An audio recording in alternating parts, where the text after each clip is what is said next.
नया टॉपिक देखेंगे स्वित्र और किलास। ठीक है, स्वित्र को क्या कहते हैं अकॉर्डिंग टू मॉडर्न, इसे विटिलिगो कहते हैं और किलास को लिकोडर्मा कहते हैं।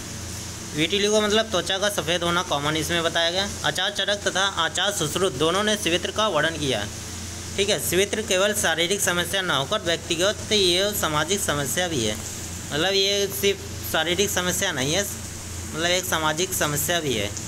ठीक है, इसके बाद त्वचा में मेलानिन पिगमेंट होती है, इसकी कमी होने के कारण ही स्वित्र रोग हो जाता है।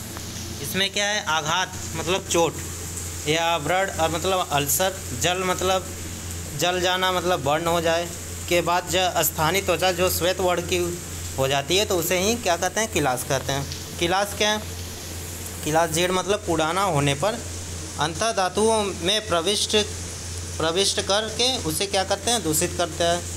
उसके बाद अंतः धातुओं में क्या कहते हैं, गंभीर विकृति न होगा तब तो किलास रोग ठीक हो जाता है। ठीक है, उसके बाद क्या है, कुछ आचार्यों ने स्वित्र त्वचा की चतुर्थ स्तर मतलब ताम्रा में पाई जाने वाली व्याधि बताया। जैसे त्वचा की 7 प्रकार की त्वचा होती है ना, उसमें से जो है कि ये चौथा स्तर बताया गया ताम्रा।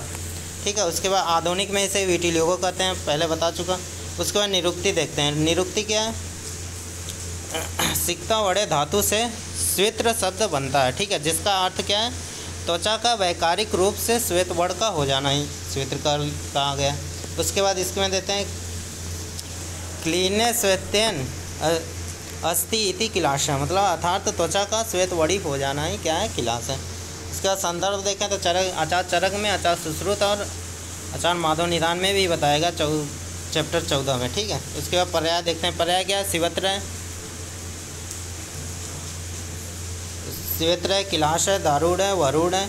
ठीक है, वायकुष्ठ है, सफ़ेद कुष्ठ, कोड कह सकते हो इसको। फिर विटिलिगो, लिकोडर्मा या वाइट पैचेस को। निदान देखें, निदान क्या है, आहारज निदान, विहारज निदान और अन्य निदान। जैसे हम कुष्ठ में देखे थे निदान, सेम टू सेम इसमें भी वही निदान है। जैसे आहारज निदान में क्या है, विरुद्ध आहार, मत्स्य मधु का अधिसेवन करना, अजीर्ण आसन, दुग्ध चिलमिल मछली के साथ अगर दूध का सेवन कर रहे हो। विहारज में क्या है, दिवाश्रम मतलब दिन में सोना, पंचकर्म मतलब पंचकर्म का ठीक से न होना, अजीर्ण अवस्था में व्यायाम कर रहे हो। ठीक है, उसके भयावस्था, उसके बाद परिश्रम और शीतल जल मतलब भया में या परिश्रम करने के बाद उसमें क्या है, शीतल जल का ग्रहण करना। पाप कर्म देखते हैं, अन्य निदान में पाप कर्म होते हैं। जैसे पुनर्जन्म के पाप कर्म, देवताओं ने गुरुजनों का अपमान करना, झूठ बोलना, चोरी करना बताया गया और स्त्री। उसके बाद स्वित्र के भेद बताए गए। इसमें क्या है, स्वित्र के भेद पहला देखते हैं तो इसमें सहज, जन्मोत्तर और कालज बताया गया। दूसरा देखें तो इसमें दारूढ़, चारूढ़ और स्वित्र बताया गया। तीसरा देखें तो वातिक, पैतिक, कफस बताया गया। और फोर्थ देखते हैं तो रक्तवड़ी, ताम्रवड़ी, श्वेतवड़ी बताया गया है। उसमें फिफ्थ देखते हैं तो इसमें अग्निदज, ब्रज और दोषज बताया गया। ठीक है, उसके बाद संप्राप्ति देखते हैं। वायु से प्रेरित होकर पित्त दोष त्वचा में जाकर रक्त को दूषित कर पांडु वर्ण की उत्पत्ति करता है, जिसे कि हम स्वित्र कहते हैं। ठीक है, संप्राप्ति घटक देखते हैं। संप्राप्ति घटक क्या है, दोष देखते हैं, त्रिदोष और स्रोतस जो होता है, रस व रक्त व अधिष्ठान देखते हैं इसमें त्वचा। ठीक है, अग्नि देते हैं, धात्वा अग्नि मंद हो जाता है इसमें। दुष्ट से देखें तो इसमें रक्त, मांस व मेद धातु। ठीक है, स्रोत दृष्टि देखें तो इसमें संग होता है। उसके बाद देखते हैं निदानों का इसमें चक्र देखते हैं क्या है, इसमें निदानों का अति सेवन करने से क्या होता है, त्रिदोष का प्रकोप हो जाता है। अब ये क्या होगा, अग्नि मंद हो जाती है और आम की उत्पत्ति हो जाती है। दूसरी तरफ क्या होगा, वायु से प्रेरित पित्त तथा कफ का तिर्यक सिरागमन होगा। ठीक है, उसके बाद ये दोनों मिलकर क्या करेंगे, रक्त व स्रोतस की दुष्टि कर देते हैं, त्वक विवड़ता हो जाता है, फिर क्या हो जाता है, स्वित्र रोग की उत्पत्ति हो जाती है। अब इसमें पूर्व रूप देखते हैं। पूर्व रूप जैसे हम कुष्ठ में देखे थे वो सेम टू इसमें भी हैं, थोड़े वैबर्ड, दाह और कांडु, तोद और भ्रम बताए गए हैं। ठीक है, और शेष कुष्ठ के समान ही बताए गए।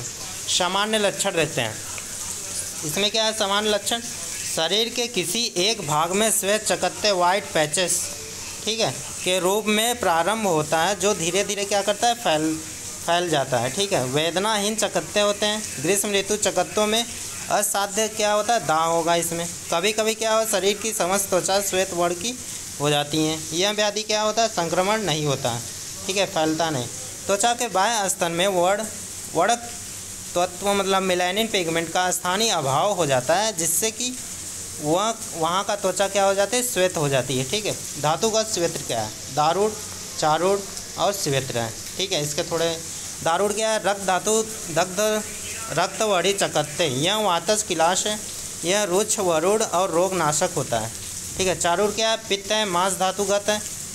फिर कमल पत्र के समान इसमें ताम्र वर्ण वाला दाह युक्त होगा। ठीक है, श्वेत में देखें तो इसमें कफता मेद धातुगत होता है एवं श्वेत वड़ी चकत्ते होते हैं, कंडो युक्त होता है। ठीक है, उत्तरोक्त कृष्ण साध्य, इसके साध्य असाध्यता देखते हैं तो इसमें असाध्य श्वेत क्या है, मंडल परस्पर सटे होंगे। ठीक है, अंत स्थानों अर्थात कोष्ठ, ओष्ठपाद, हस्तपाद जो तो होता है, इसमें उरु प्रदेश उत्पन्न होंगे। ठीक है, जिसमें रोग ताम्रवड़ी अग्नि दिग्धग्ध वो असाध्य हो जाता है। ठीक है, एक वर्ष का श्वेत जो है वो असाध्य माना गया। इसमें नवीन, पतला और पांडु वर्ग का जो होता है वो साध्य होता है।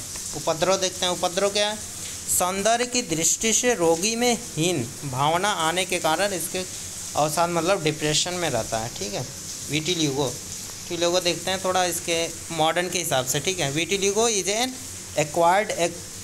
Acquired cutaneous disorder characterised by white patches पड़ जाते हैं इसमें, फिर surrounded by areas of normal pigment. ठीक है, उसके बाद it is a more common in tropics and in blacks. Aetiology causes इसमें क्या होता है, समटाइम्स अननोन होते हैं, समटाइम्स सिस्टमिक डिजीजेस होते हैं इसमें। ठीक है, diabetes mellitus, pernicious anaemia, leprosy, उसके बाद सिफेलिस, उसके बाद हाइपोथायरॉयडिज्म कर सकते हैं, थायरॉयडिज्म का एडिशन डिजीज़ हो जाता है। इसमें क्लिनिकल फीचर्स क्या बताए गए, white pigmentation surrounded by areas by a normal pigmentation. आज के लिए बस।